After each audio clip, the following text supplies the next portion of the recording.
Muito boa noite a todos. Nosso abraço fraterno, nossos votos de paz. E que essas reflexões de hoje sejam não só oportunas, mas quem sabe que elas possam causar de fato nas nossas vidas alguma mudança. Então, a temática é: a vida não precisa ser difícil, mas eu vou fazer a pergunta agora. A vida precisa ser difícil? Na prática é assim? Vocês já ouviram aquela frase assim, não está fácil? Não está fácil. Quem já não falou isso, né? Não está fácil. Mas então, a vida é difícil ou não é difícil? Viver é um processo tranquilo? Mas a vida precisa ser difícil? Então, no final da nossa reflexão, cada um de nós vai chegar a uma conclusão. Mas nós, na maioria das vezes, nós somos levados a perceber que a vida é mais uma sucessão de dificuldades do que uma sucessão de facilidades, não é? Tanto é que a gente é tão desabituado a viver momentos bons, e vamos imaginar assim, os homens vão gostar dessa metáfora que eu vou usar. Você imagina que você está numa estrada asfaltada com um carro conversível, que não faz barulho no motor. O céu está azul. Como é que a gente se sente numa situação dessa? Não tem uma oscilação naquele asfalto, sabe? Asfalto das cidades europeias, assim. Carro conversível, céu azul, não está muito frio, não está muito quente. E quando nós estamos assim na vida, a gente passa muitos períodos também assim, momentos bons. Mas nós somos criaturas tão desabituadas a viver momentos bons, que logo a gente pensa o quê quando a gente está numa fase boa? O que a gente pensa? Será que só o pessoal de Balneário Camboriú tem esses pensamentos? O que a gente pensa? Quando está tudo muito bem, tudo no lugar, o coração fica tranquilo ou fica preocupado? A mente desfruta ou a mente já fica questionando: meu Deus, o que está por vir? O que está por vir? Então, a nossa sistemática psíquica, a nossa mente, e vamos partir do seguinte princípio. Antes eu preciso perguntar: alguém está de primeira vez aqui nessa casa hoje? Então, bem-vindos. É um movimento. Já conhecem o Espiritismo? Já? Então, nós anelamos um princípio básico dentro da doutrina, que é: nós somos um espírito imortal, certo? E por sermos assim, espíritos imortais, nós já tivemos muitas experiências pregressas. A gente já viveu muitas situações. E, obviamente, que no ponto onde nós estamos, eu digo nós porque somos todos nós temos uma carga psíquica ainda muito mais voltada, ainda voltada ao mal, e entenda-se o mal como o quê? A predominância da matéria sobre nós. Ou seja, um exemplo bem prático: nós passamos na cozinha e tem o potinho de amendoim, você não está com fome, mas você come. Isso é a predominância da matéria sobre nós. Ou seja, a matéria nos ganha. E o fato da matéria ter uma predominância sobre nós somos suscetíveis não só a comer amendoim, mas a falar mal dos outros, que não deveríamos fazer. A termos apelos de excessos de vaidade, dos excessos. Não que essas coisas do autocuidado não sejam boas, né? Mas tudo aquilo que é excessivo na vida e que nos arrasta para esse mundo material. E se a gente é arrastado para essa vivência mais materializada, nós tendemos a criar dificuldades na vida. Então é muito mais fácil quando a gente está numa fase boa ainda. Eu espero que hoje a gente saia daqui diferente, certo? Vamos começar a mudar um pouquinho esse padrão mental. Vivemos uma dificuldade de desfrutar os momentos bons. Os espíritos vão dizer para nós, através das perguntas que Allan Kardec fez na primeira obra básica, que é o Livro dos Espíritos. Kardec pergunta: é possível viver plenamente feliz na Terra? Os espíritos vão dizer: não, mas é possível viver uma felicidade relativa a esse mundo. Mas nem essa relativa a gente consegue. E por conta do quê? Então, essa nossa carga psíquica, muitas vezes, ela está muito vinculada a sentimentos culposos, de não merecimento, de autoinvalidação. A gente se autoinvalida. Às vezes a gente não se sente merecedor. Ou todo mundo aqui se sente? Quantas vezes é difícil para nós recebermos um elogio sem que isso nos suba a cabeça? Mas quantas vezes alguém chega e diz, nossa, Rô, que camisa bonita, eu tenho há 5 anos, está lá guardada no guarda-roupa. A gente é incapaz de dizer, obrigada. Só isso, não precisa dizer mais nada. Então, a gente se auto-invalida. Essas auto-invalidações, que por trás se escondem muitos sentimentos inferiorizantes, que passam muitas vezes pelos comparativos, que são muito danosos para nós. Não dá para a gente se comparar. Porque o comparativo sempre não vai fazer uma baliza. O comparativo vai dizer, alguém é pior do que eu e alguém é melhor do que eu. Então, isso são pequenas dificuldades, né? Então, nós somos levados a acreditar que o sofrimento é inevitável, que todo mundo tem que sofrer. E muitas vezes, eu já estou dentro do espiritismo há alguns anos. E uma coisa que a gente deve entender é o que é o espiritismo e o movimento espírita. O movimento espírita é feito por pessoas como nós, extremamente falíveis. E quando nós vamos fazer a análise, a interpretação e, portanto, uma retórica acerca daquilo que foi nos deixado, ou seja, eu estou falando aqui, mas a tradução que eu dou é diante da minha parca condição de interpretação, percebe? Então, quem interpreta isso, muitas vezes, vai dar um peso maior para o sofrimento, como, por exemplo, assim, tá vendo? Tá precisando passar por esse sofrimento, olha o buril do sofrimento vindo aí de novo para... Então, às vezes, parece que a gente enaltece o sofrimento, mas não que isso esteja dentro das obras básicas. Porque num diálogo com Maria de Magdala, isso está no livro Boa Nova, Jesus deixa bem claro para ela nesse diálogo, Maria, o amor cobre a multidão de pecados. Então, é o amor que é uma chave importante para que a nossa vida seja mais leve. Leve mesmo, leve. Não é que as dificuldades não chegarão a nós, os desafios chegarão a todos nós, mas a forma como a gente traduz isso pode deixar essa experiência mais pesada, pode deixar essa experiência mais leve. Depende de como a gente interpreta, depende de como isso chega a nós. E eu gosto muito de trazer um exemplo, quando, por exemplo, a vida nos traz muitas coisas, né? Hoje eu estou com um pensamento mais masculino. No futebol, homens, vocês gostam de futebol, não gostam? Todo mundo já assistiu uma partida de futebol?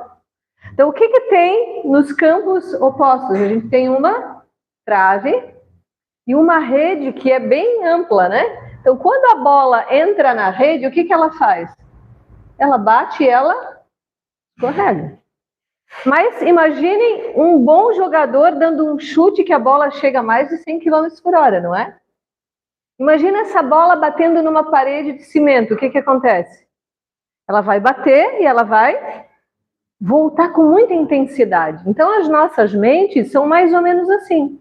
Quando nós recebemos algo, a gente pode ter uma mente como uma rede de futebol, aquilo entra e isso se traduz dentro da minha mente de uma forma melhor. Eu sofro um impacto, mas tem um arrefecimento que acontece por conta da nossa consciência, da nossa maturidade, da nossa compreensão. Mas se eu tenho uma mente muito rígida, aquele impacto vem, ele pode fazer um grande estrago psíquico. Fica quicando dentro da minha cabeça. Não é assim? A pessoa falou uma coisa para mim. Basta ela falar uma coisa do tipo assim, puxa, essa blusa laranja não combinou com você.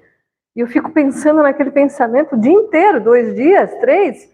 Isso eu estou falando de uma coisa simplória, mas vamos trazer isso para situações mais graves da vida. Quando alguém te desvalida, por exemplo. Quando alguém diz que você não é bom o suficiente para isso. Quando alguém diz para você que você não merece. Imagina o quanto essa bola fica quicando nessa parede, às vezes por anos. Por encarnações, às vezes. Muito bem. Então, nós somos levados a acreditar que o sofrimento é inevitável, ou seja, eu vou ter que passar por ali, será? Será que a vida é assim tão difícil como a gente acha que ela é? E que a vida é uma sucessão de dificuldades, tipo, passou uma coisa ruim, daqui a pouco vem outra, daí eu dou uma respiradinha, tenho um momento feliz, daqui a pouco a gente já está esperando uma dificuldade, né? Uma doença, uma perda, a gente está meio que sempre esperando uma tragédia acontecer. Isso é uma coisa notória, assim. É muito comum dentro de nós. É comum mesmo, gente. Isso é grave. Porque isso acaba sendo um empecilho para o nosso avanço. Porque a gente acaba percebendo muito mais a negatividade do que o Deus, como ela falou, o Deus misericordioso.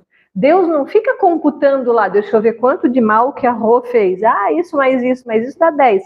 Vocês acham que Deus está computando as coisas ruins? Não. E tem um exemplo bem clássico. O André Luiz, do livro Nosso Lar, lembram? O personagem, ele foi um médico, né? E ele não era um médico bonzinho, não. Ele trabalhava por dinheiro, desfrutava a vida dele, os prazeres, era tabagista, gostava de fumar o seu charuto, ia para o prostíbulo. Ele não tinha uma vida de santo, ao contrário. E a secretária dele, em alguns momentos, pedia para ele atender um casal que não tinha recursos para pagar, porque ele era um médico da alta sociedade carioca, ele só atendia gente que tinha grana. E daí a secretária, doutor André... E ele fazia de mau grado, ele não fazia feliz, mas ele fez. Fez. Não sei quantas vezes, mas ele fez, que ele tivesse feito uma vez. Olha como Deus é generoso, por isso ele é misericordioso. Porque quando ele vai para o plano espiritual, aquela ajudazinha é multiplicada ao infinito. Para que ele tivesse o socorro que ele precisou. Aquilo contou muito no processo de reparação desse André Luiz. Muito.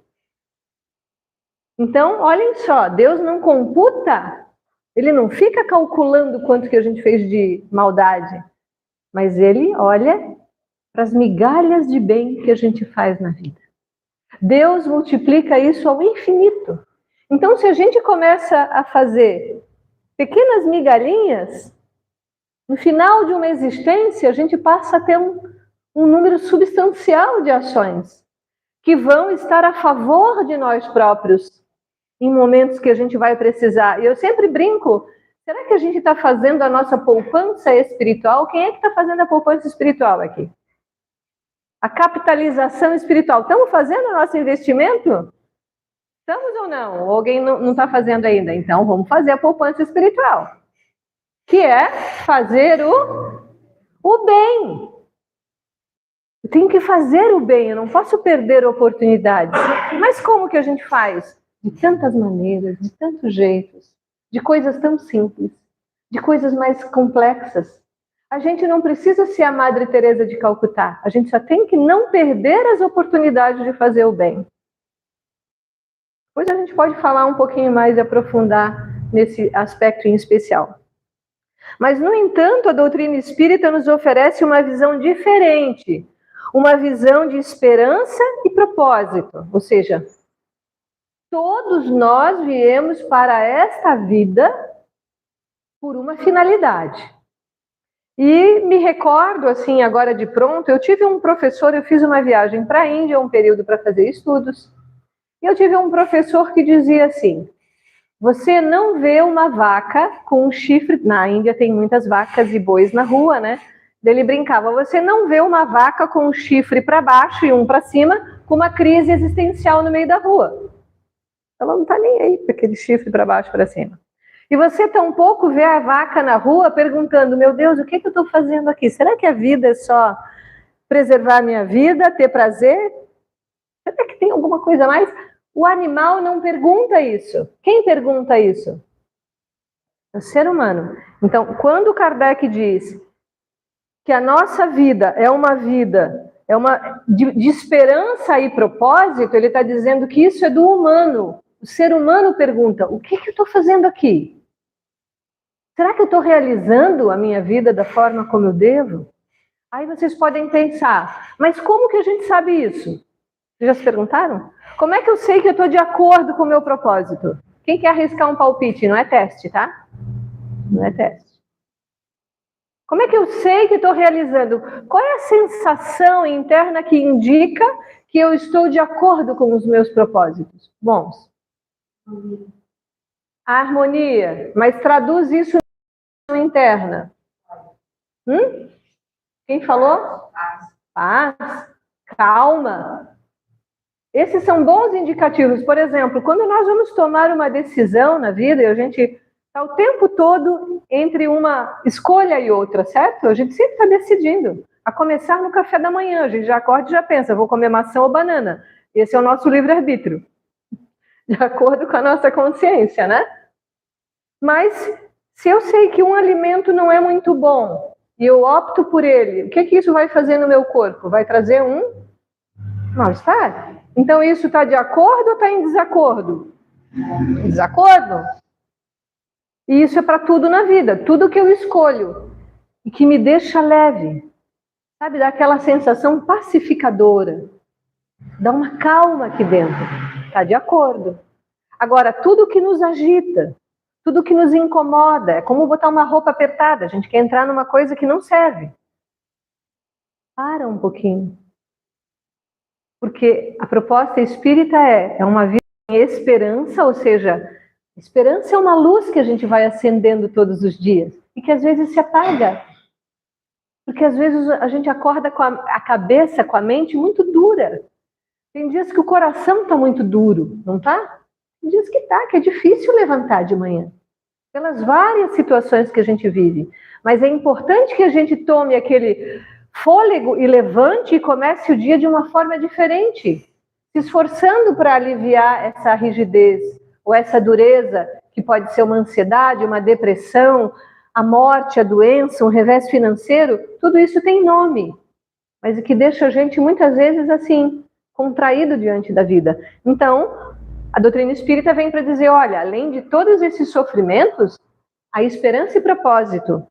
Para entender melhor, então aí a gente vai olhar um pouquinho para o Evangelho e vou fazer uma reflexão rápida de 3 pontos de 3 capítulos. Então eu escolhi aqui o capítulo 18º, que são muitos os chamados e poucos os escolhidos.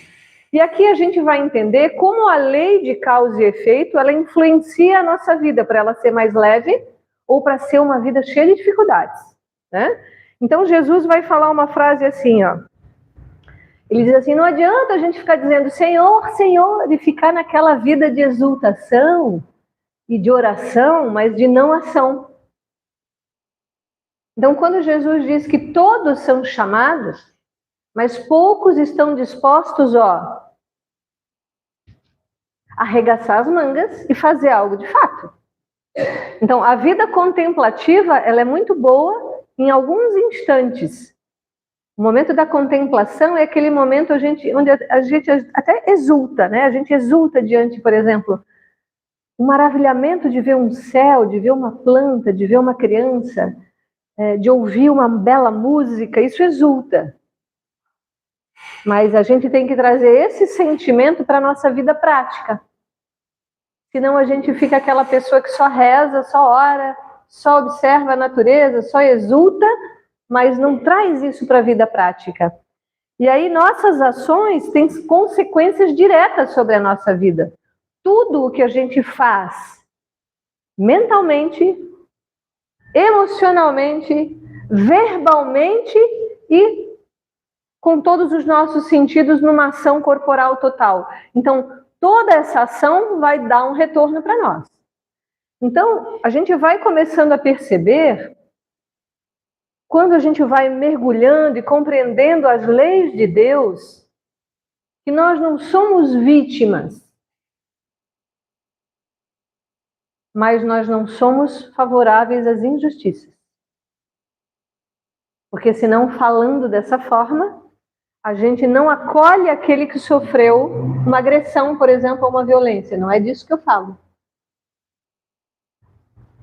E isso é muito estreito, eu tenho um extremo cuidado quando eu falo disso, porque nós sempre vamos acolher, sempre, assim como a gente gostaria de ser acolhido no nosso sofrimento, sem discriminação, porque às vezes o que a gente precisa é só ser ouvido diante daquilo que a gente está vivendo. Só ser ouvido. Porque às vezes a vida pesa muito de fato. Por infinitas razões. Então, nossas ações têm consequências diretas em nossa vida, mas isso não deve ser encarado como um fardo. Então Jesus, ele faz aquele convite clássico que a gente sempre fala, né? Vinde a mim, todos vós que estáis sobrecarregados e aflitos, que eu vos aliviarei.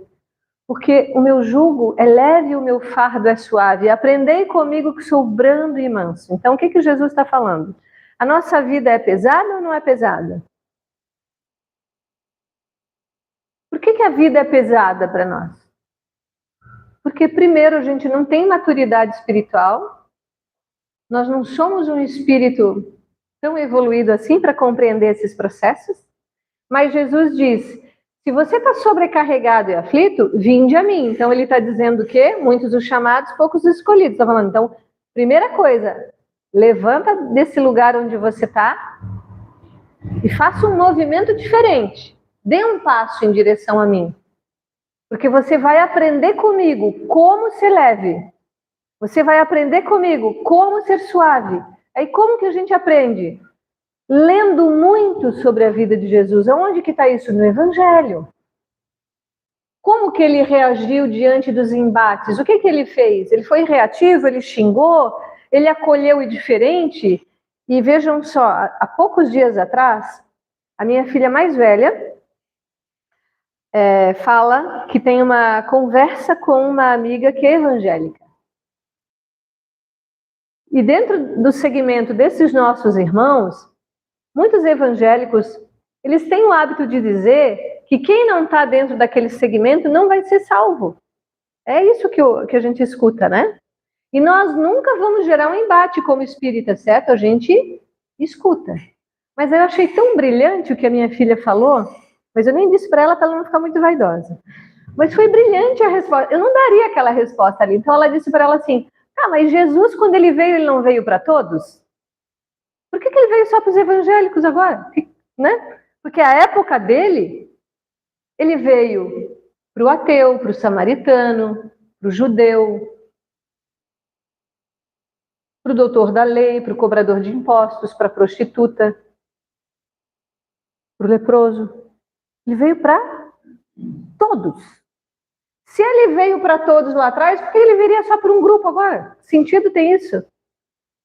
Né? Não tem sentido, né? Achei brilhante essa resposta, eu falei, vou colar. Vou colar, vai ficar no bolso, porque é uma boa resposta para a gente dar. Cola também, amiga. Cola isso. Cola, porque as respostas boas, inteligentes, né? Eu falei, olha, Jesus veio para todos.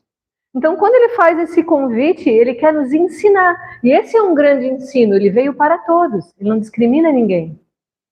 Nem por política, nem por credo, nem por cor, por nada. Ele veio para todos. E quando a gente tem esse pensamento ecumênico, a vida fica mais fácil. Ó, já temos a primeira dica. Então, como é que a vida vai ficar mais fácil? Quando a gente tem um pensamento coletivo. Quando a gente inclui, não exclui. Quando a gente abraça. Quando a gente olha para o outro, mesmo diante dos mais variados equívocos, o nosso pensamento, ele deve ser bom. Porque, segundo Jesus, a gente não tem outra alternativa a não ser amar. Não tem outra. Por mais que a gente ache que o outro não mereça, a gente não tem outra alternativa. E amar não significa abraçar o inimigo e dizer, vamos lá em casa tomar um cafezinho, não é isso? Mas é deixar essa pessoa lá, mas não desejar mal a ela. Nem falar mal dela, nem julgá-la. Nada. Isso é amar. Amar o inimigo é isso. Mas a gente ama e traz para perto aquelas pessoas que vibram com o nosso sucesso, que desejam o nosso crescimento. São poucos, né? A gente não conta numa mão. Às vezes dentro de casa há pessoas que a gente tem conflitos, tem dificuldades dentro do teto, embaixo do teto. E aí a gente presta atenção, porque os níveis de profundidade relacional, a gente vai ter profundidades relacionais distintas com certas pessoas. Com algumas pessoas nós teremos diálogos profundos, muito profundos. Falaremos de coisas muito espirituais, exultaremos juntos, porque é lindo quando a gente exulta junto. Sabe, exultar, aquele sentimento que Kardec diz que é o último sentido da prece, de glorificação a Deus. Isso é maravilhoso. Sabe, quando a gente está num momento de prece dentro da casa espírita e que a pessoa é tomada de uma inspiração que parece que levanta todo mundo. Isso é lindo, mas é raro ainda. Então a gente aproveita essa onda, se nutre desse sentimento, porque isso deixa a nossa vida mais leve. Então esse é um primeiro ponto. Aí o segundo ponto, muito importante para a nossa vida ficar mais leve, eu fui capturar lá no capítulo 15º, que é fora da caridade na salvação. Eu selecionei um parágrafo. Fora da caridade não há salvação, né? Consagra, portanto, o princípio da igualdade perante Deus e da liberdade de consciência. Isso daria uma reflexão para meses, anos, muitas encarnações. Porque quando nós pensamos no que é a caridade de fato, além da benemerência, além da donação dos recursos materiais, mas é ser bom. A caridade diz, seja boa, Rô.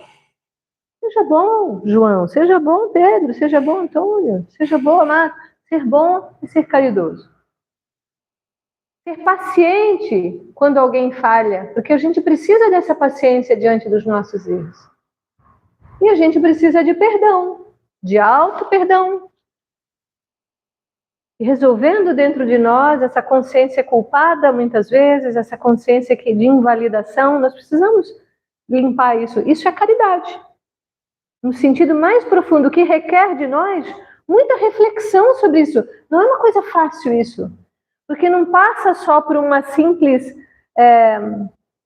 ajuste de concepção do que é benevolência, indulgência e perdão. Não é isso. Compreender significa assentar isso como um valor dentro de nós. Isso vai sendo natural na nossa vida. A gente vai tratar bem as pessoas, os animais, a natureza.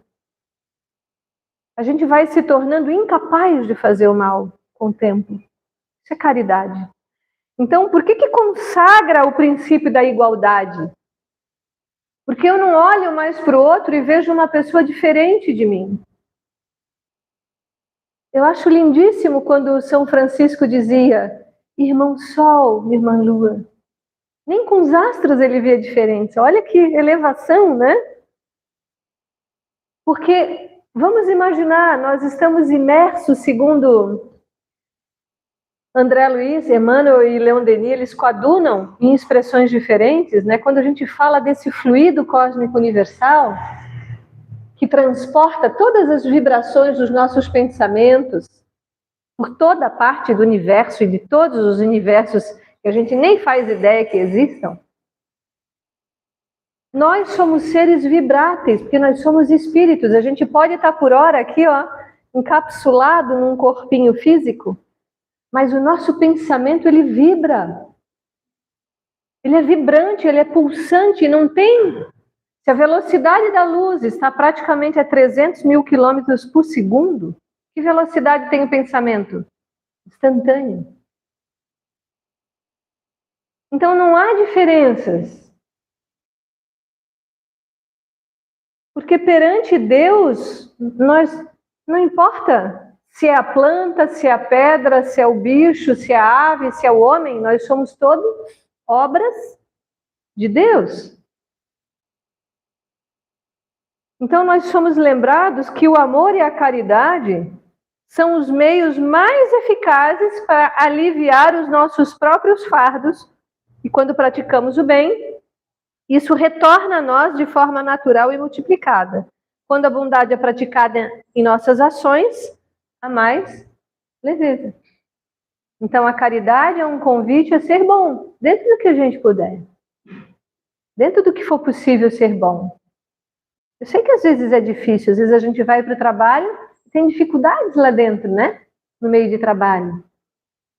Mas às vezes nós somos a pessoa difícil para o outro sem perceber. Às vezes a gente acha que só o outro é a pessoa difícil na nossa vida. Mas quantas vezes a gente é difícil na vida do outro? Às vezes nós tornamos a vida do outro pesada. Então, na minha casa, por exemplo, uma coisa que eu sempre trouxe com as minhas meninas, que já são mulheres adultas, eu já sou avó, mas eu ainda tenho uma adolescente, Então, o meu acordo com elas é, se cada um faz a sua parte, isso é uma atitude caridosa em casa, tá? Mulheres, peguem a dica, colhem essa. Se cada um faz a sua parte, ninguém se sobrecarrega. Mas quando alguém deixa de fazer uma parte, outra pessoa que já tem um trabalho vai ter que ir lá e fazer. Aí me digam, essa pessoa que se sobrecarrega, ela fica chata? Depois as pessoas chegam em casa e digam, meu Deus, mãe, como você tá chata? Lógico! Meu Deus, meu bem, como você está, não está legal hoje. Mas pergunto o quanto que essa pessoa está sobrecarregada, o quanto de tarefa ela fez que não era dela. Então a gente também deixa o mundo mais pesado para outras pessoas. A gente tem que pensar assim, como eu quero encontrar, esse é o meu argumento em casa. Eu não quero acordar de manhã e encontrar uma pia cheia de louça. Isso me deixa estressadíssima, já de manhã cedo, tipo. Vamos fazer as coisas. Porque quem acorda de manhã e vai preparar o café da manhã para a família, não é maravilhoso você encontrar uma cozinha em ordem? Mas eu vou trazer outro exemplo. Quando a gente vai a um banheiro público, um banheiro de um restaurante, e a gente vê aqueles papéis pelo chão, aquele banheiro meio molhado, o que a gente faz? A gente deveria deixar o banheiro melhor do que quando a gente entrou.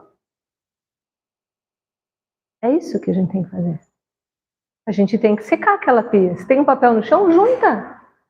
Porque quando a gente deixa o mundo melhor para quem vem depois, a vida fica mais leve. E aí a gente vai se habituando a querer uma vida mais leve e organizada. É isso que é caridade. Às vezes a gente fica pensando assim, meu Deus, a caridade. A gente tem que deixar o mundo sempre melhor para quem vem depois. O mundo do meu banheiro em casa, o mundo da minha pia, o mundo da roupa que eu não vou deixar jogada no chão. E daí a gente vem para a tribuna querendo dar um discurso. Nós temos que ser práticos na nossa vida. O Espiritismo é isso. É uma transformação das pequenas coisas. Como é que nós vamos assumir grandes missões se nem um banheiro a gente deixa em ordem? Você acha que é possível, Cris? Não é impossível.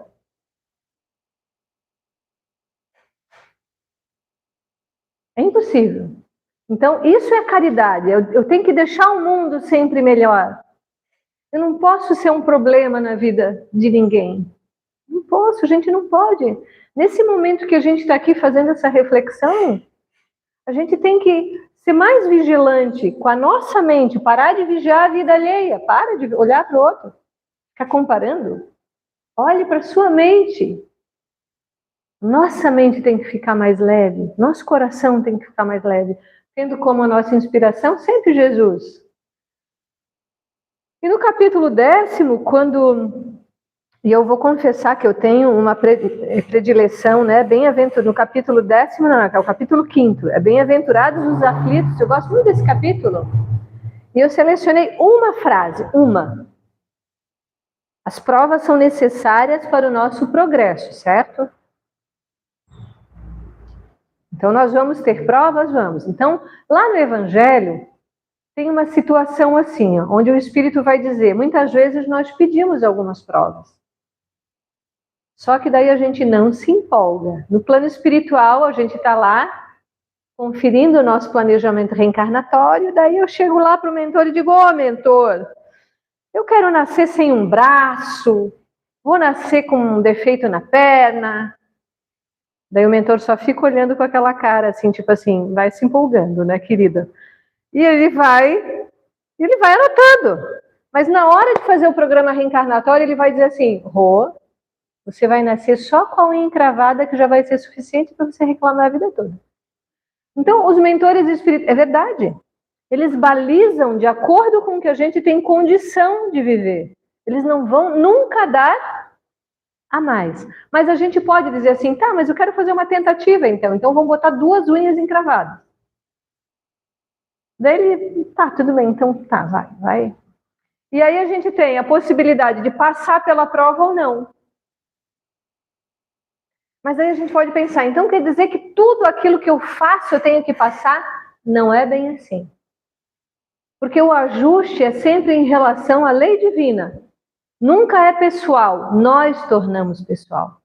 Esse é o grande, talvez uma grande questão interpretativa. Porque assim, ó, eu escuto muitas vezes isso. Eu fiz um mal para o fulano, eu tenho que vir com fulano. Eu fiz um mal para fulano, tem que vir com fulano. Não é bem assim. Eu torno pessoal, mas a desarmonia é com a lei divina dentro de mim. Porque se ele zerou a cota dele, eu não preciso vir com ele, nem ele precisa vir comigo. Não tem nada a ver, não tem a ver com pessoalidade. E olha que interessante, o Dr. Alberto Almeida, ele conta um caso, ele atendia uma mãe que tinha uma dificuldade enorme de amar a sua filha pequena, uma criança pequena. Ela não amava aquele filho. E às vezes a gente entra em grandes crises por falta de conhecer exatamente a reencarnação, que vai explicar isso. Que às vezes a gente recebe nos braços criaturas que a gente gerou, causou algum prejuízo. Mas não é sempre, não é toda a vida, não é toda encarnação que isso acontece. Porque muitos espíritos vêm conosco trilhar uma existência para nos ajudar, nós vencermos o nosso desalinho com a lei, não que ele tenha um compromisso conosco, às vezes ele nem tem compromisso nenhum. E às vezes nós ficamos muito nessa ideia fixa de que, eu fiz o mal e eu estou agora eu estou resgatando um karma, agora esse fulano é assim. Não é isso. Isso torna a vida muito pesada e muito difícil. Para de pensar desse jeito. Olha a vida como possibilidade, não como cruz o tempo todo. Então, Alberto Almeida falando desse caso dessa mãe com essa criança, e daí ela dizia para ele, em muito sofrimento, eu não consigo amar a minha filha. A última vez que eu cheguei em casa, ela fez um caminho de pétalas de flores, me esperou, e ela disse, mamãe, eu te amo, por que você não me ama? E a mãe dizer para ela, eu não te amo quanto você merece ser amada, mas eu espero poder te amar. Isso é uma coisa muito forte. E quando ela leva isso para a terapia, o Alberto fala para ela, esse espírito já se libertou. Ele poderia nem estar aí com você mais, mas é você que tem que dar um novo sentido para esse sentimento.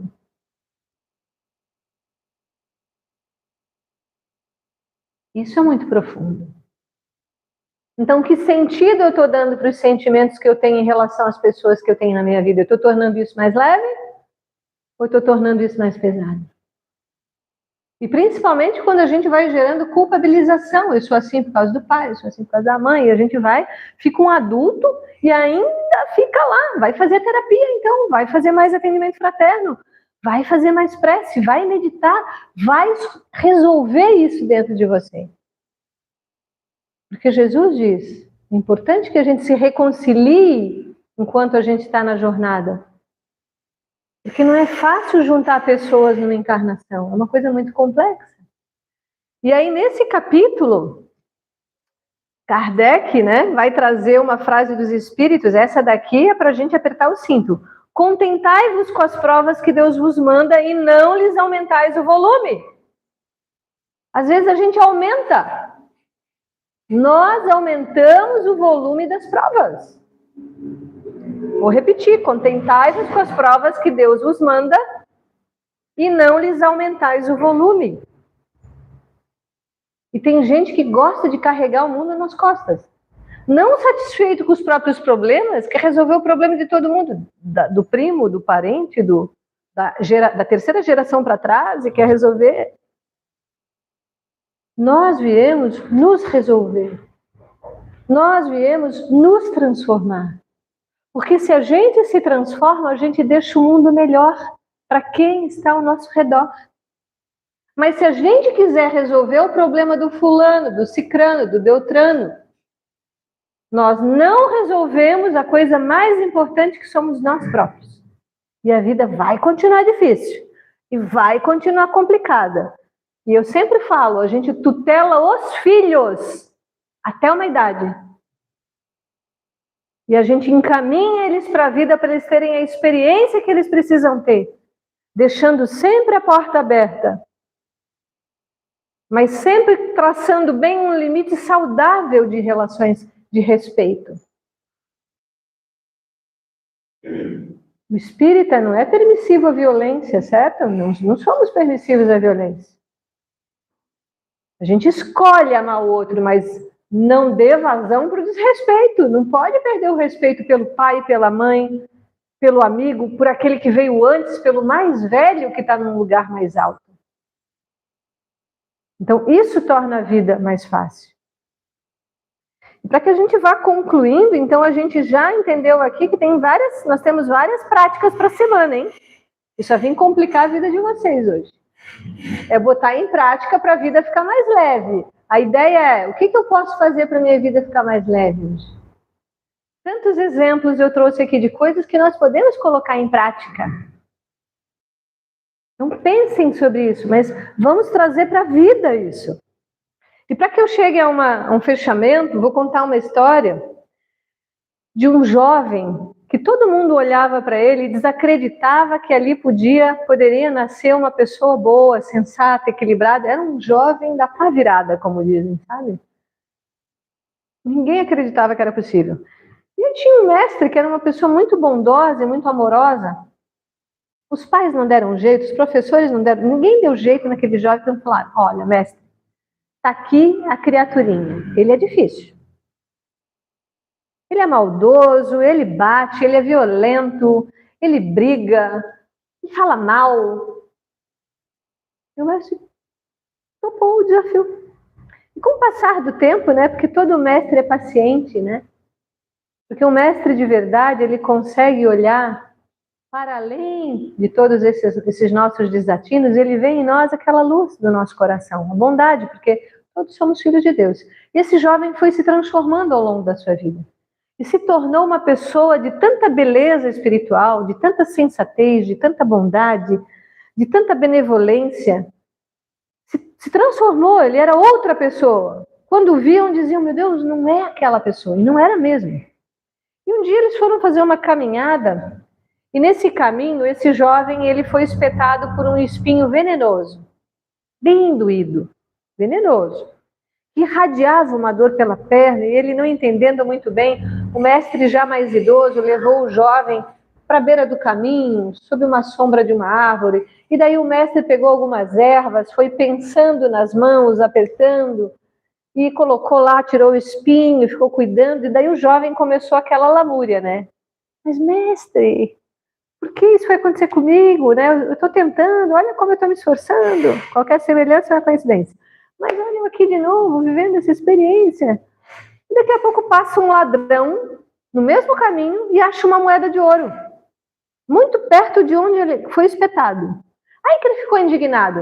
Olha aí, tá vendo? Eu estou no caminho reto, estou fazendo tudo certo, levei um espinho no pé, e aquele ladrão lá, ó, ganhou uma moeda de ouro. Veio o mestre, como todo mestre, né?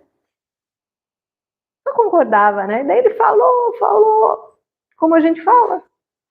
E o mestre diz, meu filho, hoje iniciaria na sua vida um processo de depauperação do seu corpo. Você entraria numa doença tão grave hoje, sofreria tanto, teria uma morte tão trágica. E olha o que aconteceu. Pela sua mudança, porque você tornou a sua vida mais leve, mais fácil, você só levou um espinho no pé. Está vendo aquele jovem ali? Hoje era para ele ser coroado nosso rei. Ele teria toda a riqueza, toda a fortuna, todo o império, mas, no entanto, ele deixou só uma moeda. De quem é a vida mais leve e mais fácil? De quem achou a moeda ou de quem recebeu o espinho no pé? Muito obrigada pela atenção de todos, o convite carinhoso da casa, e que a gente saia daqui dizendo a vida pode ser muito mais fácil. Muito obrigada.